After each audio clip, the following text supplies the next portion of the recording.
an unknown number. I almost let it go to voicemail, but something made me pick it up. Hello, this is Ms. Emily Carter, correct? Yes, speaking. This is from Western Financial Bank. We're following up on the outstanding loan of $722,000 under your name. Your payment is overdue. Would you like to discuss a repayment plan? I froze. For a second, I thought it was a prank. I think you've got the wrong person, I said, gripping the sink for balance. No, ma'am. This loan was processed 11 months ago. You're the primary applicant and responsible for repayment. My heart started pounding. What are you talking about? I didn't take any loan. I never signed anything. There must be a mistake. We have your digital signature and identification details. If you like, we can email the documents to verify. I didn't say a word. My mouth went dry. They had my name, my ID, my details, but I had no idea this loan even existed. After I hung up, my body felt numb. I sat on the cold bathroom floor, trying to remember. Had I ever signed something by mistake? Was this some scam? But deep inside, a sick feeling started forming. I knew something wasn't right. Not with the bank, but with my own family. They had always treated me like an afterthought. I was the quiet one, the obedient daughter, the one who stayed home and didn't argue. My older brother and younger sister always came first. I was told I wasn't smart enough to handle business matters, that I should just stay out of financial stuff and be a good girl. But this? A $722,000 loan in my name? Without a single word to me. I rushed to my email, and there it was, documents from the bank. My name, my ID, my forged signature. My heart sank. The loan wasn't fake. It was real, and I was officially in debt for nearly $750,000. I couldn't breathe. In that moment, every sacrifice I'd ever made for my family flashed before me. Every time I said yes to keep the peace. Every time I let them make decisions for me. Every time I let myself shrink to make them comfortable. And this was the thanks I got? I didn't know yet how deep the betrayal went, or just how much they had done behind my back. But I made a quiet promise to myself right there on that bathroom floor. They thought I was weak. They thought I wouldn't fight back. They were wrong. Growing up in the Carter household felt like being a spare tire. Kept around, rarely acknowledged, but suddenly important when things went flat. My mom, Diane, had a sharp tongue and even sharper expectations, just never for me. Emily, not everyone's meant to shine, she'd say, waving her hand like swatting a fly. Some people are meant to support. Be useful at least, sweetheart. My older brother, Brandon, was the golden child. He could fail a college class and still get applauded at dinner. He's just under pressure, Mom would say, refilling his plate. And my sister, Alyssa, was the family jewel. Everything revolved around her. The way she looked, the way she spoke, even the way she threw tantrums. She's sensitive, they'd say, while I cleaned up the mess quietly in the background. I wasn't dumb. I noticed the pattern early on. When the fridge broke, I was the one figuring out how to get it fixed. When Brandon forgot to pay his credit card bill, I voluntarily made the payment to avoid Dad's rage. When Alyssa needed a ride across town in the rain, it was me who dropped everything. No one asked me to. They expected it, like breathing.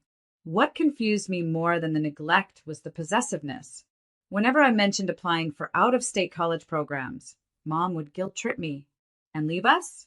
Who will take care of everything here? You know, Brandon has his hands full. And Alyssa's still finding her feet. Dad didn't say much. He just nodded at Mom and added, "You're not ready to live alone, Emily. You're not built for that."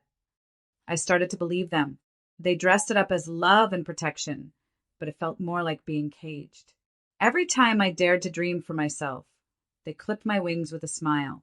"You're such a sweet girl," they'd say, as if being sweet meant being silent.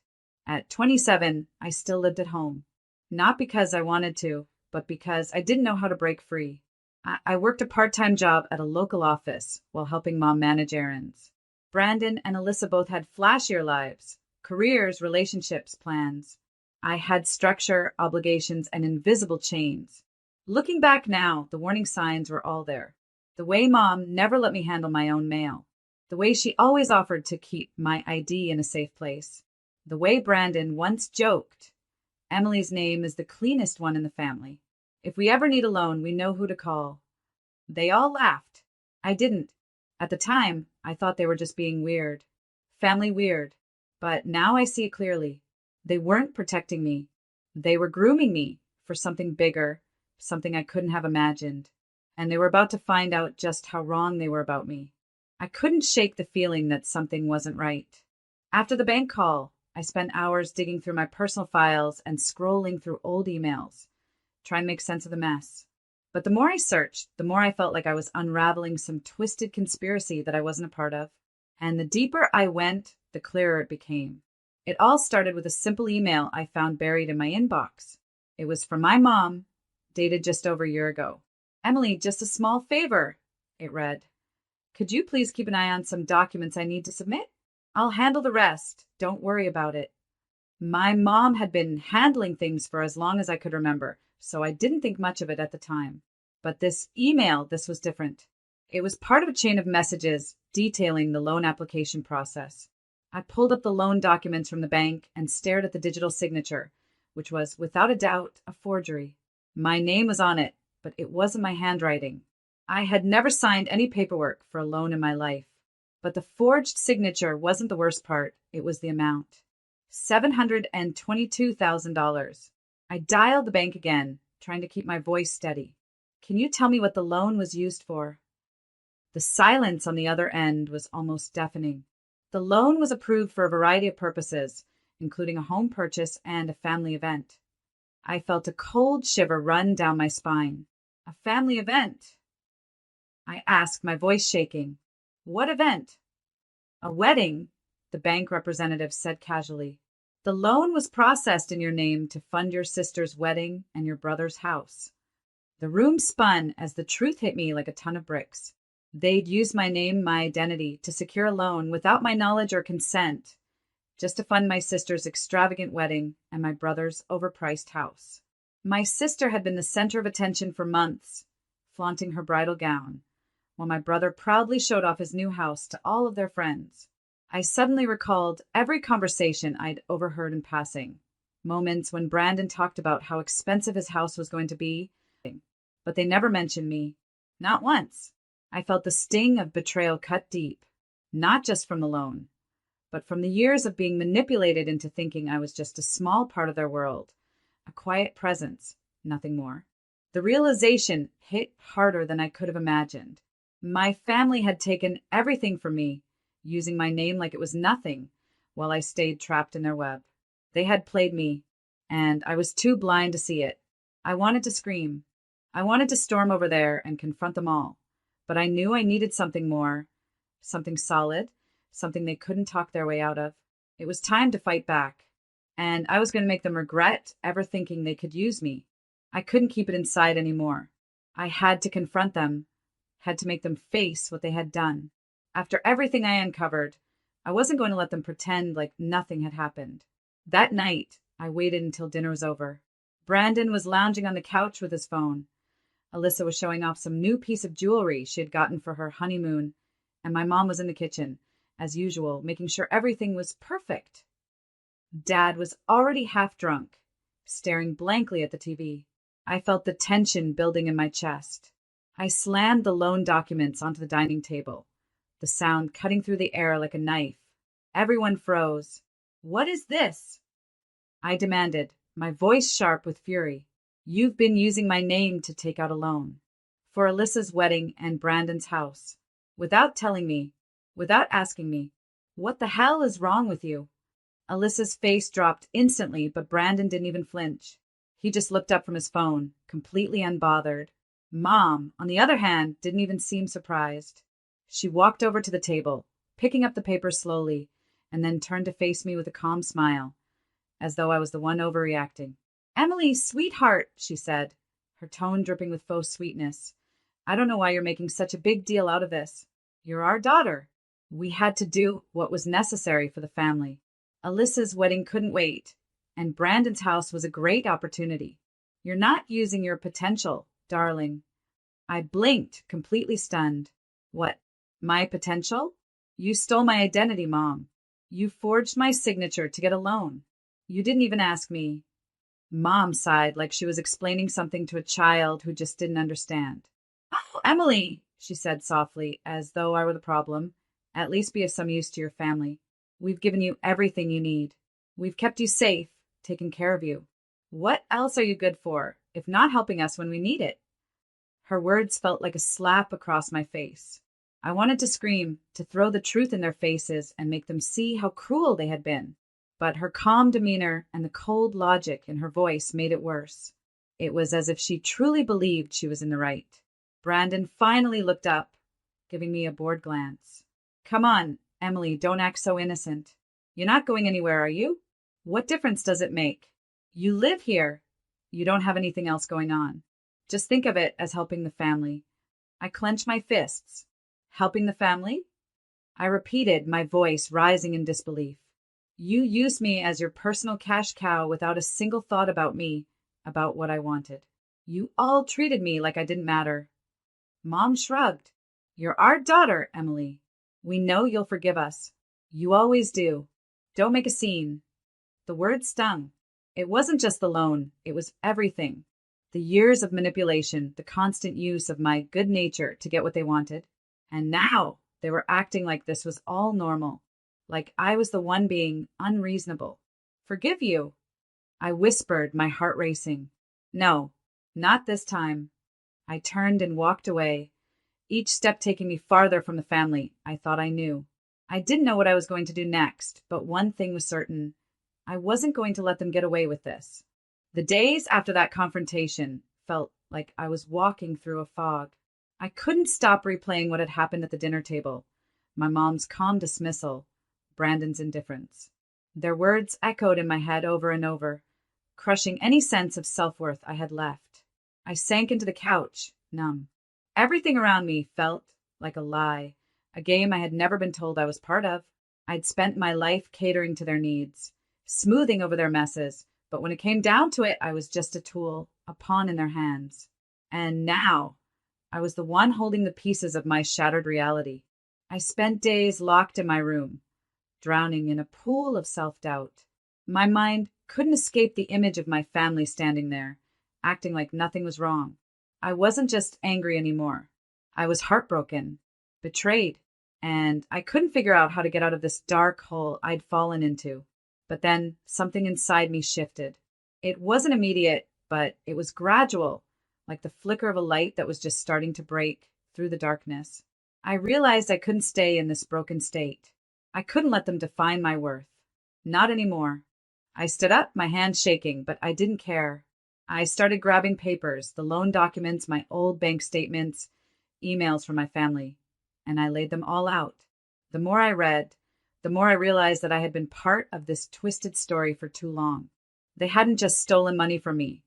They had stolen my future, my dreams. But that wasn't going to be the end of it.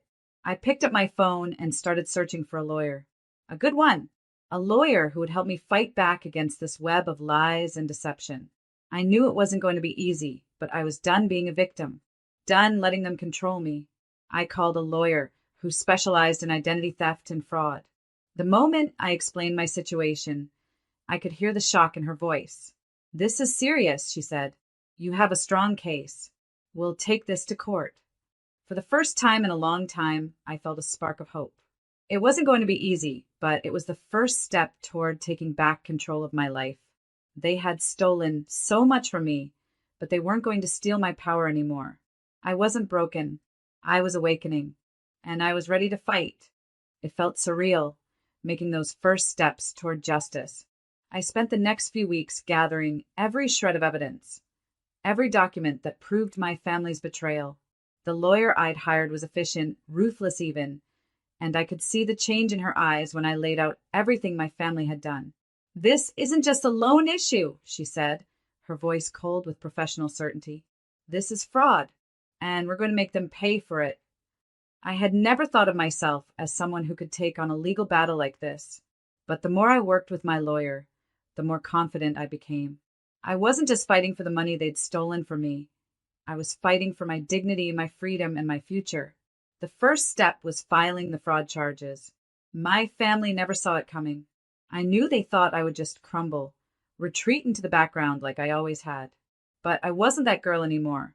This time, I wasn't going to let them silence me. When the papers were served, officially accusing them of fraud, identity theft, and falsifying documents, the look on my mom's face when she received that envelope was priceless. I had to hide my smile when I heard the knock at the door. My mom opened it, only to be handed a court summons. "Mom, what is this?" Alyssa's voice echoed in the hallway. She sounded genuinely confused, but there was a layer of fear in her tone. I stayed in the next room, listening intently.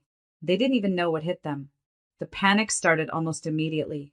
I could feel it in my bones as the days passed.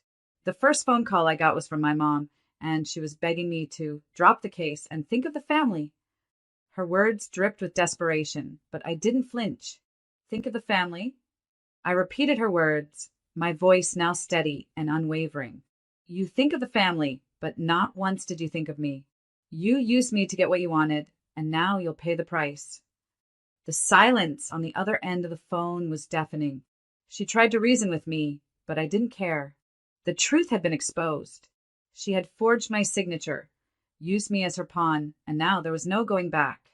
As the court case loomed closer, I could hear the panic rising. Brandon was calling me, telling me to settle this privately, but it was too late for that. They were terrified. The facade of perfect family unity was crumbling, and the reality of their lives was now impossible to escape. This wasn't just about the money anymore. This was about showing them that I wasn't afraid. I was taking control, and I was going to make sure they faced the consequences of what they had done. The day of the court hearing arrived, and I could feel the weight of it settling in my chest. This wasn't just a legal battle, it was a battle for everything I had been denied for years. As I entered the courtroom, my heart raced, but there was also a strange sense of empowerment. I was no longer the quiet, invisible daughter. I was taking control of my life, of my future. The moment we sat down, I saw them, the people who had betrayed me, sitting in the same room, trying to maintain their composure. My mother, ever the picture of false confidence, had her usual smug look, but I could see the cracks beginning to show. Brandon, who had always been the golden child, was fidgeting nervously. Alyssa was trying to act like she wasn't affected, but her eyes darted back and forth, unable to hide the anxiety. The trial began and the evidence was laid out. The forged signatures, the false claims, the financial records that proved how they had stolen from me, using my name to take out loans they had no intention of repaying. One by one, their lies unraveled. The lawyers' questions cut through their defenses like a hot knife through butter. They tried to deny it at first, but the truth was undeniable. The documents didn't lie. Then came the moment I had been waiting for, when the court ordered the seizure of the assets they had fraudulently obtained. Brandon's beautiful new house, the one he had been so proud of, was taken away. I could almost hear the breath leave his body as the judge pronounced the decision. His expression was one of disbelief, a mix of shock and fury.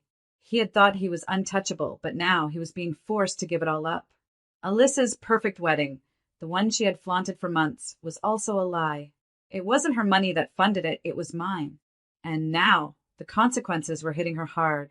As the judge ruled on the case, her marriage, built on illusions of wealth and grandeur, began to crack. Her husband, who had supported her during her lavish spending spree, stood by her side in the courtroom, but the tension between them was palpable. Their marriage was falling apart right before our eyes. But it was my mother's downfall that hit the hardest. I had always thought of her as someone who could manipulate any situation to her advantage. But seeing her face when the ruling came down was something I would never forget. She had lost it all, her reputation, the house that had been in the family for years, and any sense of control she once had, gone in an instant. She had always believed she could keep me beneath her, but now she was the one who was buried under the weight of her lies. It was over. The family I had once tried to protect was crumbling, and I couldn't help but feel a rush of satisfaction. This wasn't about revenge anymore. It was about justice, and I had won. The moment the court case ended, I felt like I was shedding an old skin. It was as if the years of being suffocated by my family's manipulation, the weight of their betrayal, all melted away. The legal victory had been sweet, yes, but the true reward was the freedom that came with it. For the first time, I didn't feel like I was living for someone else. I was living for me. I decided to leave behind the place that had become a prison in my mind. I moved to a new city, one where no one knew my name, no one had any expectations of me, and I could start fresh. The apartment I found wasn't much, but it was mine. It smelled like new beginnings. The quiet in the evenings, the stillness, was something I had longed for. I woke up each day with a sense of peace that I had never known. With time, I started to feel like myself again. I took up painting, something I had always loved but never had the time or energy for. I made new friends who didn't want anything from me. They appreciated me for who I was, not for what I could do for them. Slowly but surely, I found my voice again, the one I had buried under years of pleasing others. I began to feel strong, and not just in the legal sense. I felt powerful in knowing that I was in control of my own life, that I no longer had to live in the shadow of their demands. The hurt that had once seemed so overwhelming was replaced by a quiet confidence. I wasn't perfect, but I was finally me, and that was enough. As for my family, they had paid the price. Their lives had fallen apart in ways they couldn't control. Brandon lost the house that he'd been so proud of, his dreams shattered. Alyssa's perfect wedding and facade of happiness crumbled. And my mother? She was left with nothing. No reputation, no power, no one to manipulate. Her world had unraveled, and there was nothing she could do about it. I had finally broken free. The karma had come full circle. And now I was living for myself, stronger, happier, and more content.